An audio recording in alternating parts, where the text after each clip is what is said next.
Sekali lagi shalom, selamat sore saudara sekalian, sungguh senang hari ini kita boleh kembali beribadah dan kembali akan mempelajari firman Tuhan bersama-sama. Nah, kita akan melanjutkan pembahasan kita pada kisah-kisah yang terjadi sebelum kelahiran Yesus yang berdasarkan yang dicatat dalam Injil Lukas. Dan hari ini kita sudah sampai pada peristiwa pertemuan antara Maria dan Elisabet. Nanti kita akan baca di mana Maria mengunjungi Elisabet di rumahnya di Yehuda. Jadi kalau saudara ingat selama 2 minggu sebelumnya kita sudah membaca kisah pemberitahuan malaikat Gabriel tentang kelahiran Yohanes Pembaptis kepada Zakaria. Yang kemudian setelah itu malaikat Gabriel pergi memberitahukan tentang kelahiran Yesus kepada Maria. Jadi ke Zakaria lalu ke Maria. Nah, dalam 2 minggu ke depan kita akan sampai pada peristiwa kelahiran dari Yohanes Pembaptis yang kemudian dilanjutkan dengan peristiwa kelahiran Yesus. Nah, sebelum sampai pada peristiwa tadi, Lukas mencatat satu kisah yang tidak kalah pentingnya, yaitu kisah pertemuan antara kedua orang tua dari bayi perjanjian tersebut, yang kemudian dari peristiwa ini lahirlah satu pujian dari Maria yang sangat terkenal yang sering kita sebut sebagai Magnificat. Nah, apa yang dapat kita pelajari dari pertemuan tersebut? Mari kita sama-sama membuka Alkitab kita dari Injil Lukas pasal yang pertama. Kita masih di pasal 1. Injil Lukas pasal 1 ayat 39 sampai 56. Saya akan membacakannya bagi Bapak Ibu Saudara sekalian. Demikian firman Tuhan. Beberapa waktu kemudian berangkatlah Maria dan langsung berjalan ke pegunungan menuju sebuah kota di Yehuda. Di situ ia masuk ke rumah Zakaria dan memberi salam kepada Elisabet. Dan ketika Elisabet mendengar salam Maria, melonjaklah anak yang di dalam rahimnya, dan Elisabet pun penuh dengan Roh Kudus.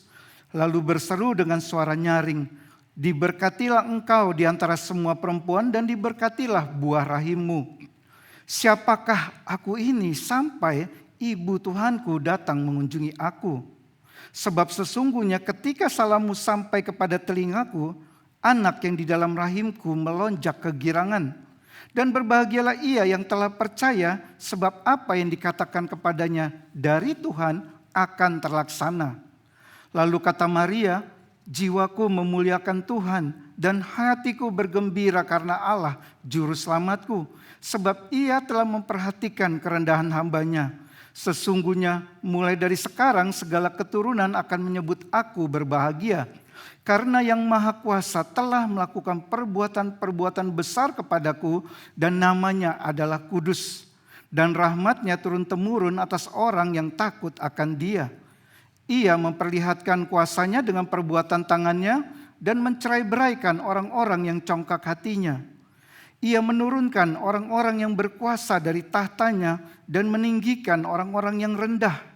Ia melimpahkan segala yang baik kepada orang yang lapar dan menyuruh orang yang kaya pergi dengan tangan hampa. Ia menolong Israel hambanya karena ia mengingat rahmatnya seperti yang dijanjikannya kepada nenek moyang kita, kepada Abraham dan keturunannya untuk selama-lamanya. Dan Maria tinggal kira-kira 3 bulan lamanya bersama dengan Elisabet lalu pulang kembali ke rumahnya. Mari sekali lagi kita tundukkan kepala, kita berdoa. Bapa di dalam surga, kami bersyukur di mana kami sudah memasuki bulan Desember. Kami akan merayakan peristiwa tentang kelahiran anak-Mu Yesus Kristus Tuhan kami. Dan pada hari ini kami akan membahas satu peristiwa yang terjadi sebelum peristiwa kelahiran itu. Karena itu kami mohon kiranya Roh Kudus yang menolong setiap kami, baik hamba-Mu yang akan menyampaikan firman maupun jemaat yang mendengar, supaya kami semua boleh mendapatkan berkat dari kebenaran firman hari ini. Di dalam nama Tuhan Yesus kami berdoa. Amin. Saudara sekalian, jadi kalau kita tadi lihat dari kisah yang tadi saya sudah bacakan, kita lihat ada dua tokoh dalam perikop tadi. Ada Maria, ada Elisabet. Kedua wanita ini sama-sama sedang menunggu penggenapan dari apa yang dikatakan oleh malaikat Gabriel. Masing-masing mereka akan memiliki anak laki-laki dengan cara yang supranatural. Kita sudah tahu waktu itu di dalam 2 minggu sebelumnya. Elisabet, kondisinya dia sudah tua. Dia mandul, secara alami tidak mungkin bisa memiliki anak, tapi oleh karya supranatural Allah, ia dapat memiliki anak. Sedangkan Maria, dia masih sangat muda, seorang perawan, secara alami dia tidak mungkin bisa memiliki anak, tapi oleh karya supranatural Allah juga ia dapat memiliki anak. Dan anak laki-laki yang akan dilahirkan oleh masing-masing mereka ini bukanlah anak laki-laki biasa. Kita tahu Elisabet akan melahirkan seorang Yohanes Pembaptis. Nabi yang akan mempersiapkan jalan bagi kedatangan Tuhan. Dan Maria akan melahirkan Yesus Kristus Sang Mesias, Juru Selamat kita yang telah dijanjikan oleh Allah.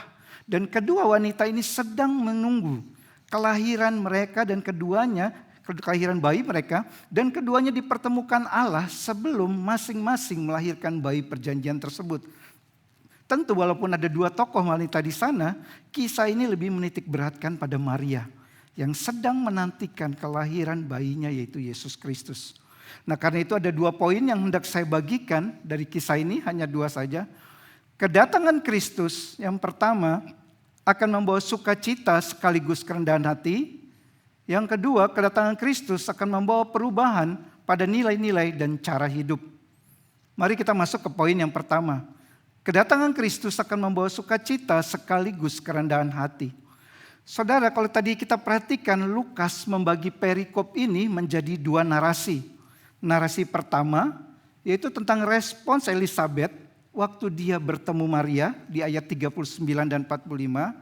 Lalu narasi kedua yaitu tentang respons Maria setelah dia melihat Elisabet dan mendengar perkataan Elisabet tentang bayi yang dikandungnya. Itu di ayat 46 sampai 55. Nah dari dua narasi ini kita melihat ada kesamaan antara Maria dan Elisabet. Yaitu keduanya sama-sama memiliki sukacita dan kerendahan hati. Mari kita lihat ayat-ayat menunjukkan dua sikap itu. Di ayat 42, setelah mendengar salam dari Maria, yang membuat dikatakan tadi bayi Yohanes Pembaptis yang ada di dalam kandungan Elisabet itu melompat, Elisabet dikatakan berseru dengan suara nyaring, diberkatilah engkau di antara semua perempuan dan diberkatilah buah rahimmu. Nah ada dua makna yang terkandung di dalam perkataan Elisabet itu. Yang pertama, kalimat itu adalah satu pengakuan, sebuah afirmasi Elisabet akan keterberkatan Maria. Jadi perkataan Elisabet diberkatilah engkau itu bukan berarti Elisabet sedang memberikan berkat kepada Maria atau mendoakan berkat bagi Maria, karena Maria sudah mendapatkan berkat yang sangat luar biasa, sangat istimewa dari Allah, dipilih Allah untuk menjadi ibu dari Yesus, dan Elisabet mengafirmasi berkat Allah itu. Itu makna yang pertama. Elisabet mengafirmasi berkat, mengakui keterberkatan Maria. Nah makna yang kedua dari perkataan Elisabet tersebut, kalimat tersebut adalah satu ungkapan sukacita Elisabet atas apa yang dilakukan Allah dalam diri Maria. Seruan dengan suara nyaring yang dilakukan Elisabet itu adalah sebuah ekspresi perasaan sukacita. Dan ini diperkuat dengan yang kemudian dikatakan Elisabet di ayat 44. Sebab sesungguhnya ketika salammu sampai kepada telingaku, anak yang di dalam rahimku melonjak kekirangan. Nah, apa yang membuat Elisabet dan bayi yang dikandungnya itu, yaitu Yohanes Pembaptis itu bersukacita? Bukan karena ia sudah lama tidak bertemu Maria. Aduh dia senang udah lama kangen ketemu Maria. Bukan itu juga. Dan bukan juga karena Maria secara pribadinya. Tapi dia bersukacita karena bayi yang dikandung Maria. Elisabet bersukacita karena Kristus Sang Mesias yang dijanjikan Allah itu akan segera lahir ke dalam dunia. Namun bukan hanya perasaan sukacita yang ada di dalam diri Elisabet waktu melihat Maria mendatangi dia yang akan melahirkan Kristus Sang Mesias. Pada saat yang sama Elisabet juga menyadari kerendahan dirinya. Di ayat 43 dikatakan, ia berkata satu perkataan yang begitu indah. Siapakah aku ini sampai ibu Tuhanku datang mengunjungi aku? Elisabet melihat dirinya tidak layak dikunjungi oleh Maria. Bukan karena ia melihat Maria sebagai seorang yang suci, tapi karena ia melihat kepada bayi yang ada di dalam kandungan Maria, yaitu Yesus Kristus, Sang Juru Selamat dunia. Dan respon yang sama yang juga dimiliki oleh Maria. Di ayat 46 sampai 49, kita melihat sukacita Maria sekaligus kerendahan hatinya. Di ayat 46 dan 47 Lukas mencatat adanya sukacita dalam diri Maria seperti yang dialami oleh Elisabet. Namun sukacita Maria itu digambarkan Lukas dengan lebih mendalam. Kalau Elizabeth sebelumnya dikatakan di sana dengan penuh kegembiraan berseru dengan suara nyaring, Maria dikatakan di dalam ayat 46 tidak berseru dengan suara nyaring tapi dengan tenang. Dan lebih mendalam Maria berkata, jiwaku memuliakan Tuhan dan hatiku bergembira karena Allah juru selamatku. Ekspresi sukacitanya Maria berbeda dengan ekspresi sukacita dari Elizabeth, tapi sumber sukacita mereka berdua sama. Mereka bersukacita karena akan adanya bayi Yesus yang lahir dari rahim Maria. Maria bukan bersukacita karena dia telah dipilih Allah menjadi ibu dari Tuhan Yesus. Bukan itu yang membuat dia sangat bersukacita, bukan karena fakta terpilihnya ia di antara semua wanita lain untuk mengandung bayi Yesus yang membuatnya menjadi wanita dengan status lebih dibandingkan dengan wanita lain, tapi Maria bersukacita karena akan lahirnya Kristus, Sang Mesias yang dijanjikan Allah. Tentu jelas saudara, Maria memuji Allah, sangat bergembira karena perbuatan Allah di dalam hidupnya di mana ia mendapat satu perkenanan yang khusus, yang istimewa, yang spesial dari Allah sehingga ia bisa mengandung bayi Yesus. Siapa wanita yang tidak bergembira dan memuji Allah jika ia ada dalam posisi Maria? Menjadi seperti Maria, wanita mana yang tidak ingin menjadi seperti Maria? Rahimnya dipakai Allah untuk mengandung bayi dari juru selamat dunia ini. Tapi sumber sukacita Maria adalah bukan itu, melainkan adalah karena karya Allah yang menyelamatkan Israel. Sumber sukacita Maria adalah kasih dan kesetiaan Allah bagi umatnya. Bukan situasi dan kondisi pribadinya yang menggembirakan itu. Hal ini terlihat. Kita bisa lihat di dalam nyanyian pujian Maria. Kita lihat di dalam nyanyian pujian atau Magnificat di sini. Maria dia bergeser dari perbuatan Allah kepada dirinya secara pribadi di ayat 46 sampai 49, dia bergeser sekarang ke perbuatan Allah bagi bangsa Israel dan seluruh umat manusia di ayat 50 dan 55. Di sini Maria tidak berhenti saudara hanya pada karya Allah dalam hidupnya secara pribadi, tapi ia memperluas visinya akan Allah menjadi jauh lebih besar. Itu pada karakter pribadi dan karya keselamatan yang Allah akan lakukan bagi Israel dan bagi dunia ini. Di sini berarti saudara Maria sedang mengarahkan fokus itu bukan kepada dirinya, tapi kepada pribadi Allah. Bukan pada apa yang Allah lakukan bagi dirinya, tapi pada apa yang Allah lakukan bagi seluruh umat pilihannya. Maria seperti sedang mengatakan bahwa apa yang Allah lakukan bagi dirinya ini adalah gambaran dari apa yang Allah juga lakukan bagi seluruh umat Allah. Dan sama seperti Elizabeth yang bukan hanya bersukacita tapi menyadari kerendahan dirinya, ketidaklayakannya di hadapan Allah, Maria pun demikian. Di ayat 48 dikatakan, sebab ia, yaitu Allah, telah memperhatikan kerendahan hambanya. Jelas di hadapan Allah Maria memiliki status yang sangat istimewa. Rahimnya dipakai Allah untuk melahirkan Yesus Kristus juru selamat dunia. Dan di hadapan manusia lain Maria juga memiliki status yang sangat istimewa.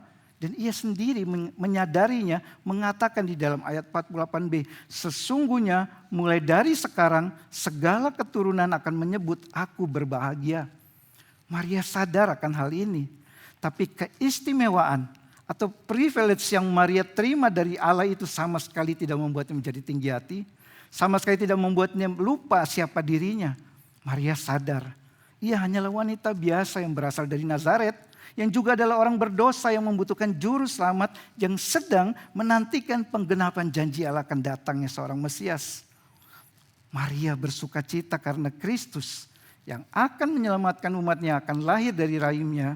Tapi Maria juga menyadari ketidaklayakannya sebagai orang yang menerima anugerah yang begitu khusus dari Allah ini, yaitu menjadi ibu dari Tuhan Yesus. Nah saudara, dari nyanyian pujian Maria atau Magnificat ini, kita dapat belajar bagaimana bersikap dengan benar pada waktu Allah memakai kita di dalam pekerjaannya. Seperti Allah memakai Maria.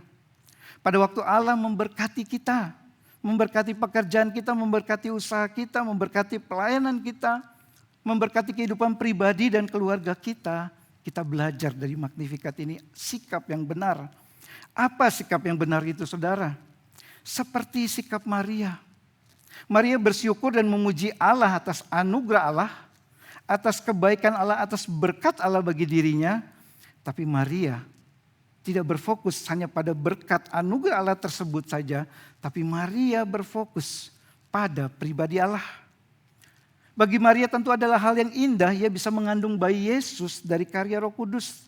Tapi perbuatan Allah dalam hidup Maria ini, Maria sadari, tidak lebih indah daripada pribadi dan karya Kristus itu sendiri yang kelak akan lahir dari rahimnya. Maria meninggikan Kristus. Dia bukan meninggikan perbuatan Allah yang besar di dalam hidupnya itu. Jadi pertanyaannya sekarang bagi setiap kita saudara. Apakah waktu Allah menganugerahkan berkat-berkatnya di dalam hidup kita, memberikan pekerjaan yang baik, yang stabil, di tengah-tengah situasi saat ini yang sepertinya sedang tidak baik bagi dunia usaha. Waktu Allah memberkati kita di mana usaha kita mengalami kemajuan, memberkati kita dengan banyak kemudahan dan kenyamanan hidup. Kehidupan kita relatif lancar tanpa pergumulan yang berat, kondisi keuangan mungkin sudah mulai membaik, rencana masa depan yang berjalan sesuai harapan dan seterusnya. Yang semuanya itu adalah hal baik dari Allah yang harus kita syukuri dan boleh kita nikmati.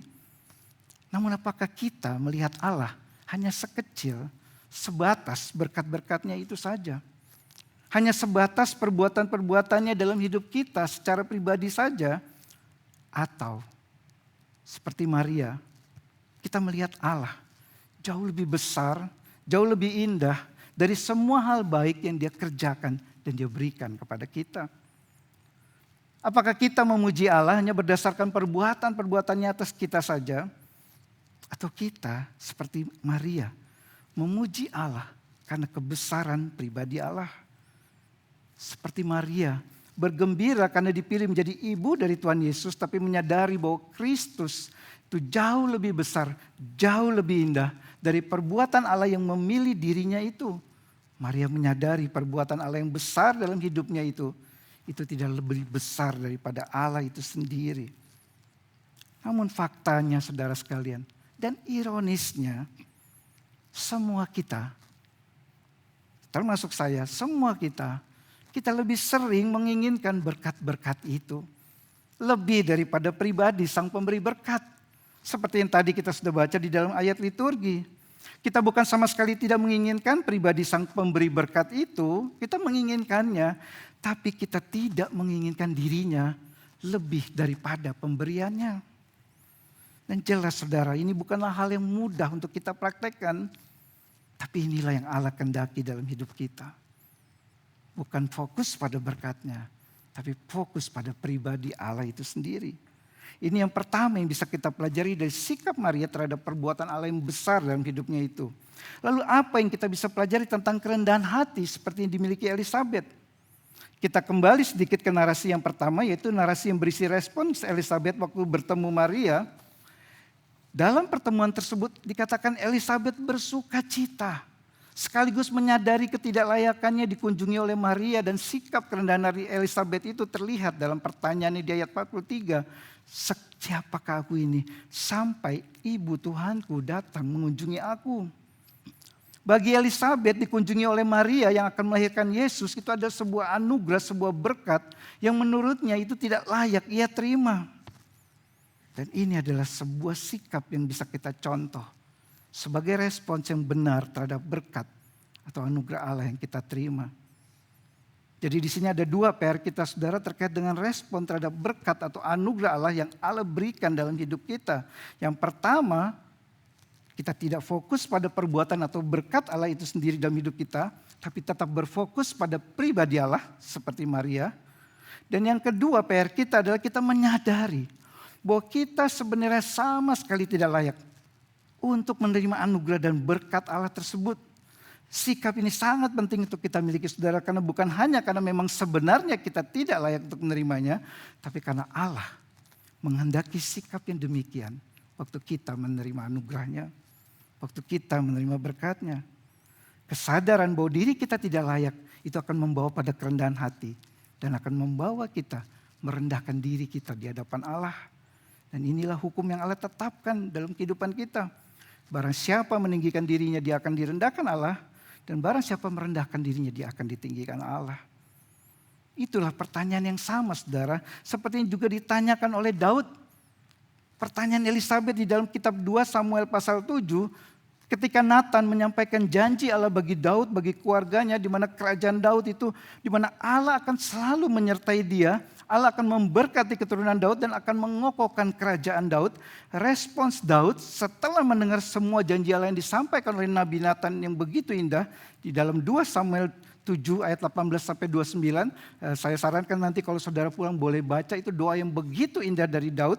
Di dalam 2 Samuel 7 ayat 18 sampai 29 yang berisi doa syukur Daud. Di ayat 18 Daud menunjukkan reaksi yang begitu indah persis seperti yang dikatakan oleh Elisabet. Dikatakan di dalam ayat itu, lalu masuklah Raja Daud setelah dia mendengar bahwa dari Nabi Nathan bahwa Allah akan memberkati kerajaannya. Dikatakan masuklah Raja Daud ke dalam, kemudian duduklah ia di hadapan Tuhan sambil berkata, siapakah aku ini ya Tuhan Allah, dan siapakah keluargaku sehingga engkau membawa aku sampai sedemikian ini. Seperti Elisabet, pertanyaan Daud menunjukkan kerendahan hatinya di hadapan Allah yang menyadari ketidaklayakannya untuk menerima semua berkat-berkat dari Allah yang begitu berlimpah dalam hidupnya. Dan kalau kita semua saudara merenungkan kembali, semua yang Tuhan sudah kerjakan, semua yang Tuhan sedang kerjakan dalam hidup kita saat ini, bukankah semua dari kita sebenarnya akan memiliki sikap yang sama seperti Elisabet, seperti Daud? Siapakah aku ini ya Tuhan Allah, sehingga engkau memperlakukan aku sedemikian. Semua hal yang baik dalam hidup kita, pekerjaan kita, usaha, karir, keluarga, pelayanan, harta benda yang kita miliki, kesenangan hidup yang bisa kita nikmati, seluruh keberadaan kita itu jelas tidak mungkin bisa kita miliki jikalau bukan Tuhan yang memberikannya. Apakah kita berani berkata atau merasa bahwa kita layak menerima semuanya itu? Apakah kita berani berpikir bahwa Tuhan wajib memberikan semua itu kepada kita sebagai imbalan dari segala kebaikan dan pengorbanan kita baginya? Saya percaya tidak ada dari kita yang bisa berkata demikian. Kita hanya bisa berkata, siapakah aku ini Tuhan? Engkau perlakukan aku seperti demikian. Saudara sekalian, salah satu topik pembicaraan favorit saya dengan Sani yang tidak pernah bosan-bosan kami bicarakan, sangat sering dibandingkan semua topik yang lain, adalah waktu kami berbicara, melakukan flashback seluruh perjalanan hidup kami berdua. Dari kami mulai mengenal satu sama lain, kemudian berpacaran di tahun 2016. Kami flashback semua perjalanan hidup kami masing-masing.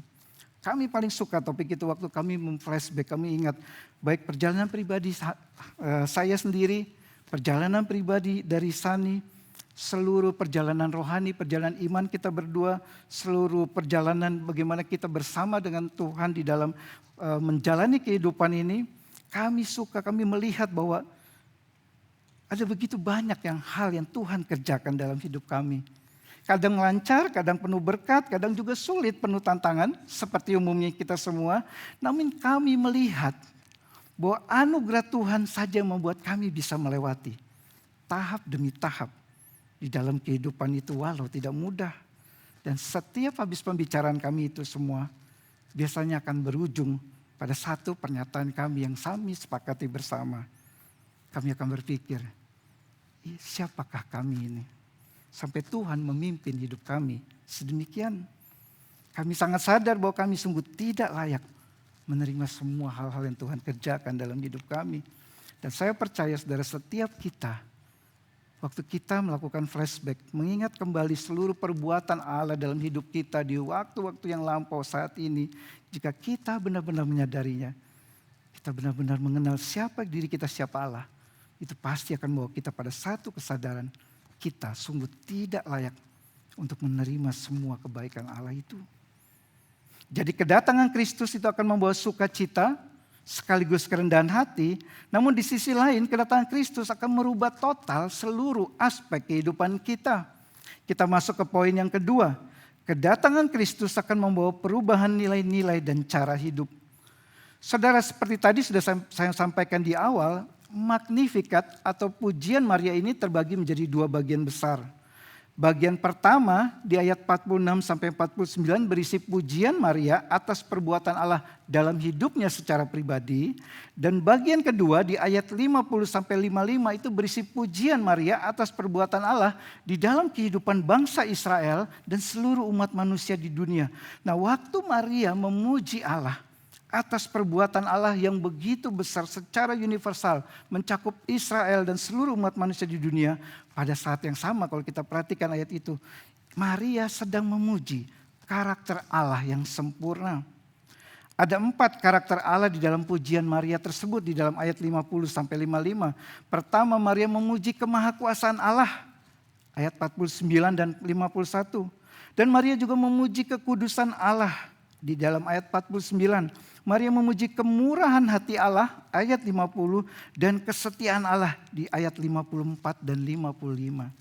Dan dari karakter-karakter Allah inilah muncul perbuatan Allah yang besar yang mencakup seluruh umat manusia yang secara spesifik di dalam Magnificat ini menunjuk kepada 3 perbuatan Allah. Yaitu dikatakan di dalam ayat 51 Allah mencerai-beraikan orang yang congkak. Dan ayat 52 Allah menurunkan orang yang berkuasa. Dan dari ayat 53 Allah menyuruh orang yang kaya pergi dengan tangan hampa.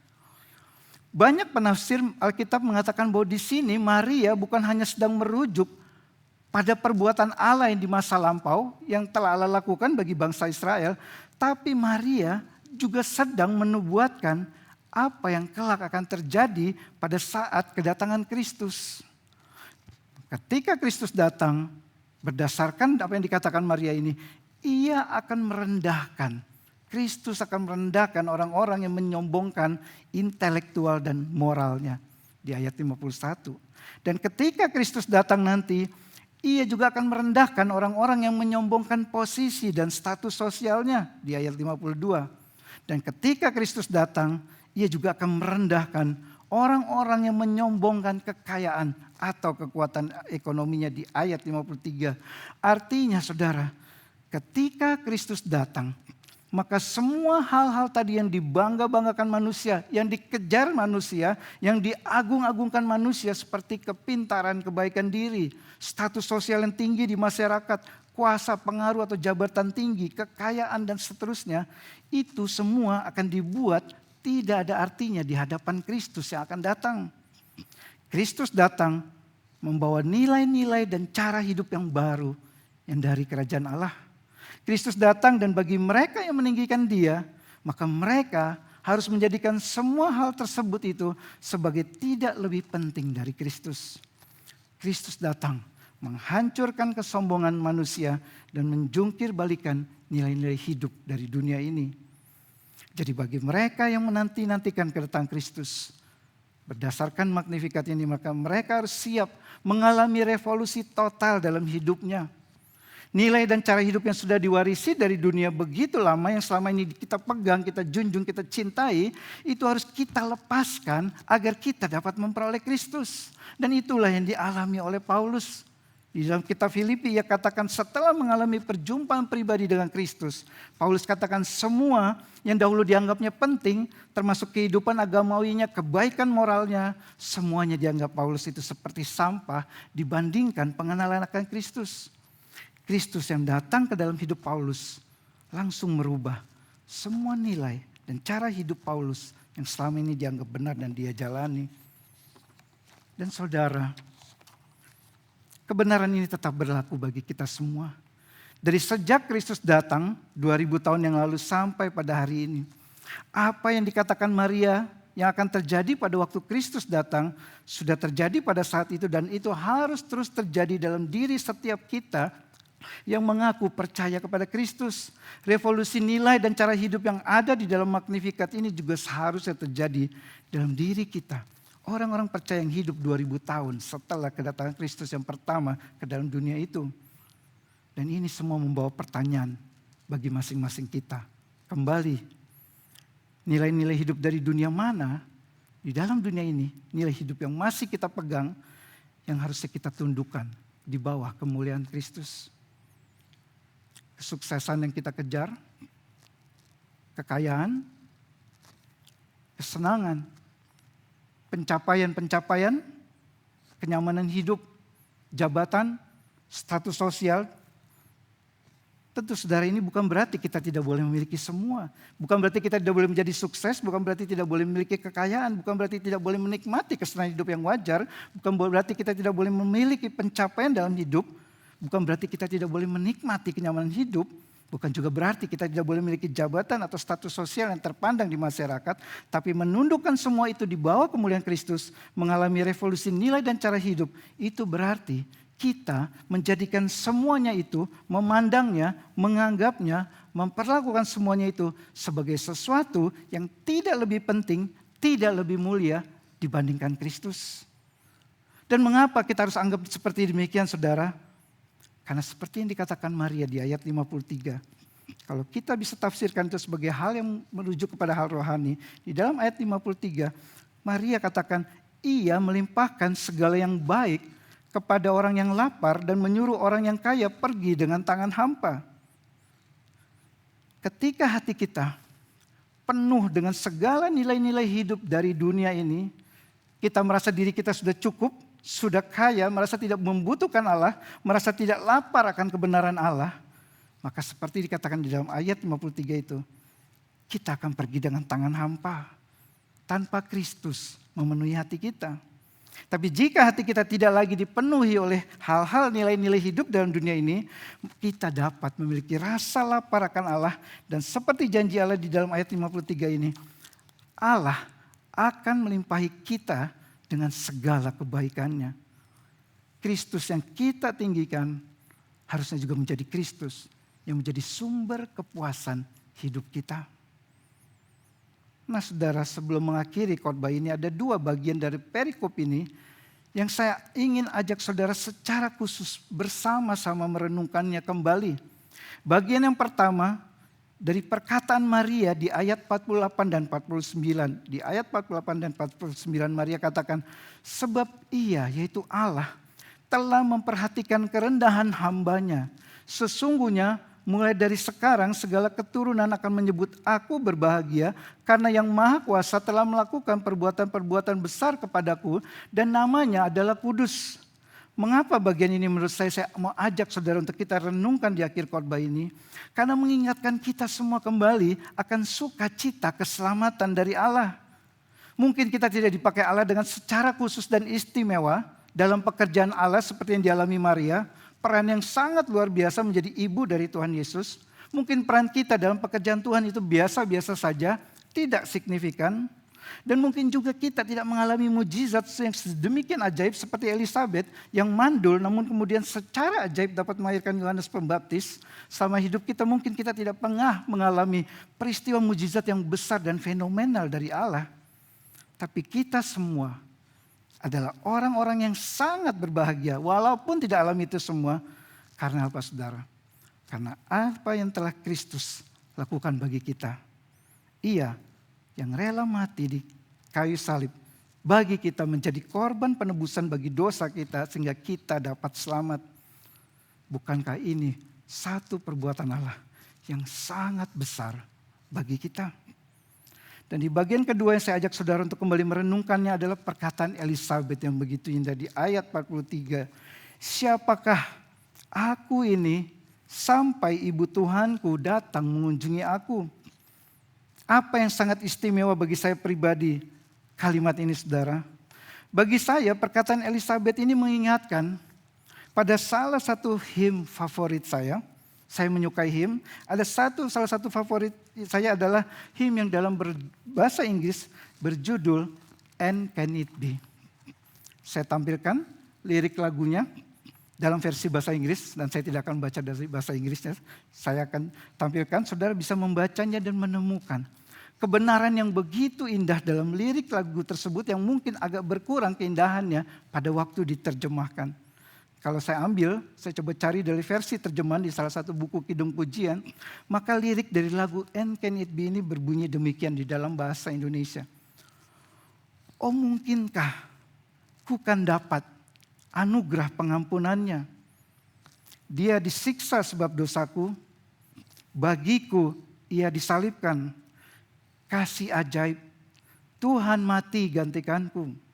Kasih ajaib, oh mungkinkah Tuhan mati menggantikanku.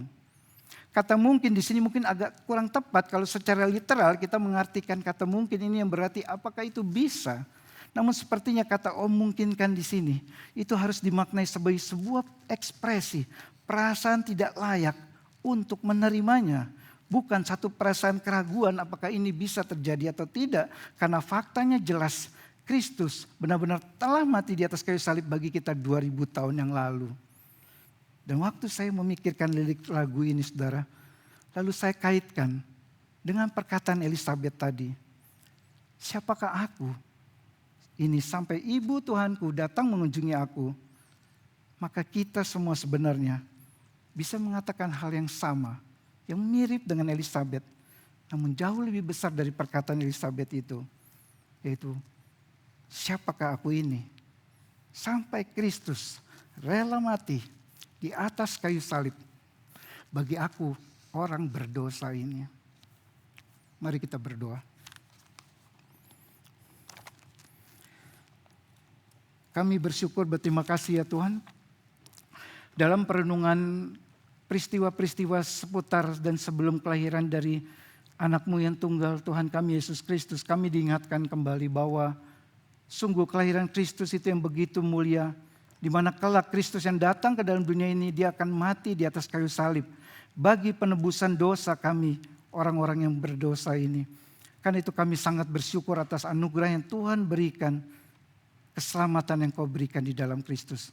Kiranya berita Injil anugerah Allah ini itu terus akan menguatkan hidup kami dalam kami menjalani kehidupan iman kami sampai Kristus datang kembali yang kedua kali. Dalam nama Tuhan Yesus kami berdoa. Amin.